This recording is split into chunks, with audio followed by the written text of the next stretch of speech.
Hey, what is up, wood choppers? I've just dropped Connor off at school and I thought of an idea for a video. And it's basically because there's been a lot of, or I've produced a lot of content lately, like drum teacher rants or misconceptions or uncomfortable truths for drummers. I've been doing that whole series. And I feel like I'm at risk of sounding like a negative Nancy old a washed up has-been. And while I do believe that you learn more from your mistakes and those hard lessons, they genuinely are lessons, I don't want it to sound like I'm a real martyr and I'm really fetishizing the failings. And I don't want to give off the idea that, my whole career or a musician's whole career is just stepping into one failure after the other, and this is a disaster, and then you got the next disaster, and on and on and on, because it's just not true. There's been far more good stories than bad ones. Far more. And obviously I wouldn't be here, I wouldn't even be doing drums, teaching, playing, if that wasn't the case. I really wouldn't. If it was really that tough, I wouldn't be doing it. So I thought it might be time to share a win, a time where things worked out really well. So I'm going to take you right back to 2006 when I first started studying jazz at Auckland University for a jazz degree. And I was never one of these musicians, these people who has a high opinion of myself. I didn't go in thinking I was an amazing drummer. I was there to learn, right? Like everybody who goes in. And I sort of got there and I realized, wow, I'm actually quite far below even what I thought. So there I go again, instantly having this negative connotation, but this is going to go upwards, don't you worry. And there are lots of areas, right? You could break this down into many areas: musicianship, general, overall, musical understanding and theory, and then your drums, and you can subgenre that into independence and soloing and Latin grooves and a good swing feel, and on and on and on and on and on. But one area that I noticed I was seriously lacking was reading. And that was holding me back in many ways, or it sort of slowing me down in the learning process, at least in the university environment. Whether reading's a good idea or whether reading's good for you to do, we'll leave that for another video. But in this setting, in this sort of Top Gun of musicians setting, I needed to absorb information quickly, understand it, remember it, and reading's going to help you with that, obviously. Not to mention reading gigs. I started to notice that all the good players were getting all these good gigs, which paid a lot of money and was really nice work, like TV work or really big show type work, theatres, big performances, backing well-known artists. And they always tended to be reading gigs. I noticed that these musicians were always reading music on the gig. So I thought, I really need to sort this out. I really need to improve my reading. Anyway, I'll fast forward you from 2006 at the start of my degree to 2009 at the end. Now, I was still not a good reader at that point. And you're going to think, yeah, but come on, you did 3 years of jazz degree. Honestly, not good. Even to the point of failing a few auditions that required reading, failed them. This is after 3 years of a music degree. Failed them. And I was like, damn. Now, if there was one thing that university did give me, I learned how to learn. Underestimated in today's world. I learned how to learn. So I looked at things and I thought, well, I really want to sort this out. I really want to sort this area out and make this a strength and not a weakness. And because I had learned how to learn, I knew I was not going to sort this out to the level that I wanted to sort it out. I was not going to sort this out in the bedroom. I was not going to work at home on my reading and get my reading to a world-class level. It doesn't really work like that. And I learned that at uni. What it's going to take is to get out there and fail and fail and fail and fail and fail until I win at reading. So that's what I started doing. I started reading everything on top of studying at home and just working on this thing. I would just take any gig where I could read. So I was subbing for friends at a big band rehearsal. I was subbing for friends at a big band gig. Not doing well on them, just I was there to get my ass kicked, basically.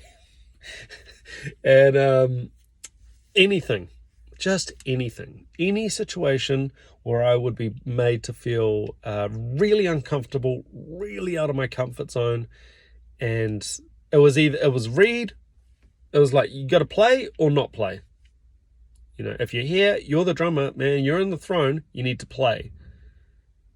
And if you're going to play, you need to start at the right place and stop at the right place. And everything in between, it's up for you to sort out.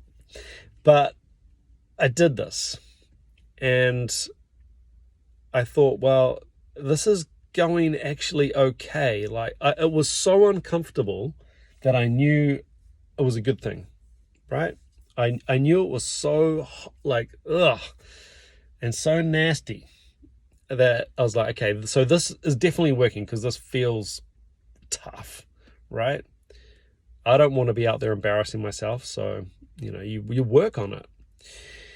So then I thought, well, you know, there's possibly a little niche here where I could make some inroads in terms of helping me to learn how to read and therefore get reading work. And one of those was theatre gigs. There's all types of theatre gigs. There's professional, you know, Broadway style theatre gigs, which, you know, every major city's got a professional theatre or 2 or 5 or 10. And there's also what they call community theatre, where it's basically just an amateur show. It's, you know, no one's getting paid, and it's just gives people a chance to perform. And I thought, you know, if I could somehow get into that world, that's going to give me the opportunity to read. So I was doing it for a weird reason, right? I was pursuing these gigs in order for, I guess, personal gain in terms of personal skill development. So I thought, okay, well, you know, and who knows?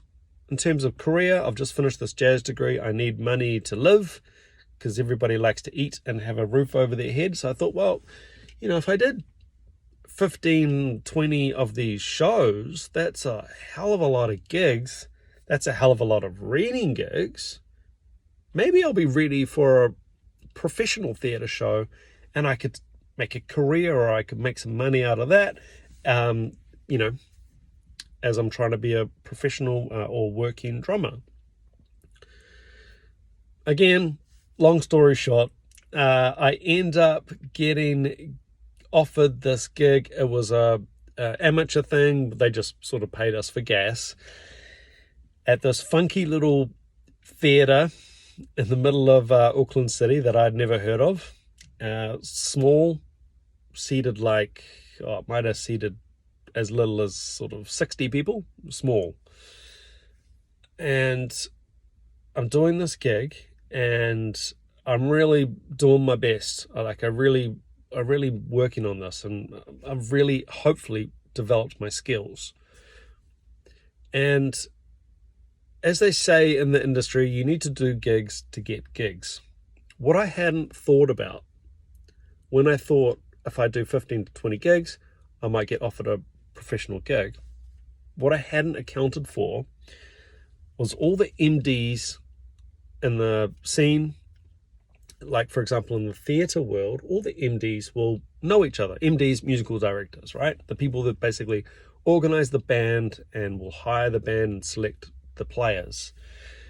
but these people all know each other.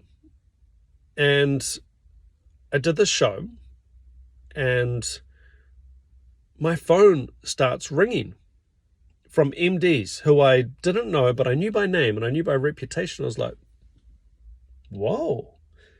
And then I thought, well, you're telling me that if I do one gig, I'm going to get all these calls.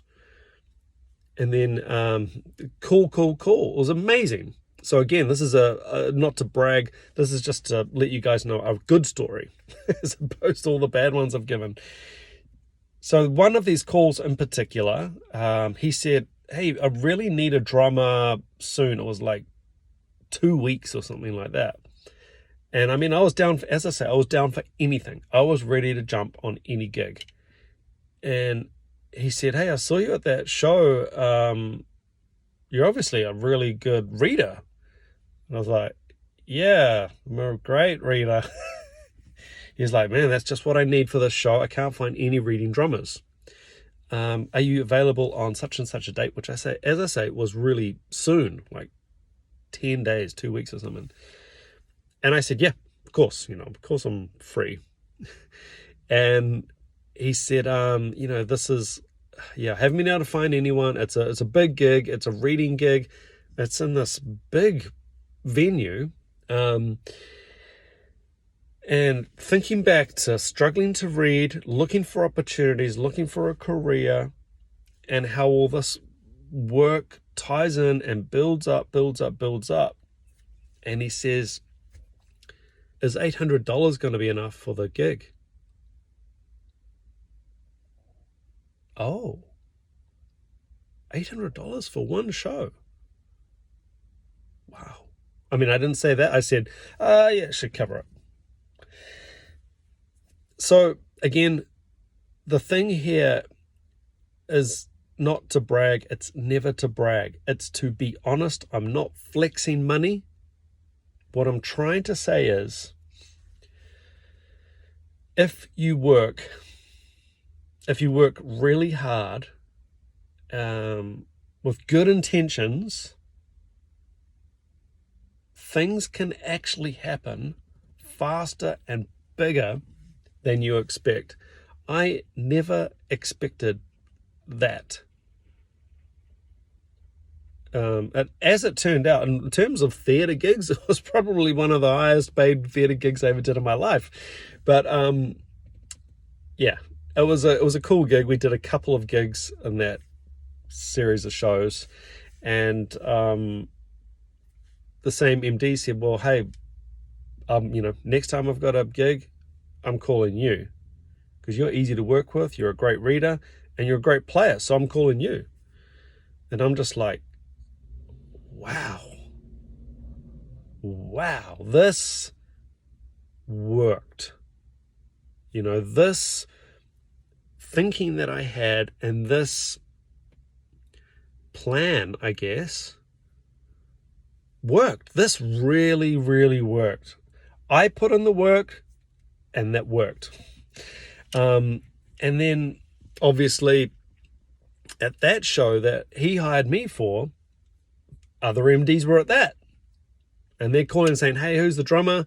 Can you give us the name of the drummer to the MD? Because I need a reading drummer for my show, blah, blah, blah. And before you know it, I'm doing 4 or 5 month-long runs in a year. And I actually did that for years, to the point of having to turn down more show work than I could take. Now, listen, I have to, I'm a Kiwi guy, and we're pretty conservative and humble and modest for the most part. I have to stress, I'm not the best drummer in the world. I'm not the best reader in the world. I'm not the best drummer here in this city. But all I'm saying is, if you do the work, it works. It's going to pay off. It's going to pay off in ways that are possibly a little bit unexpected as well. I'll just leave it there. Have a great day. Thanks for listening. Leave me a comment with any thoughts you have. Leave me a comment with a win that you had. All right, take it easy. Ciao.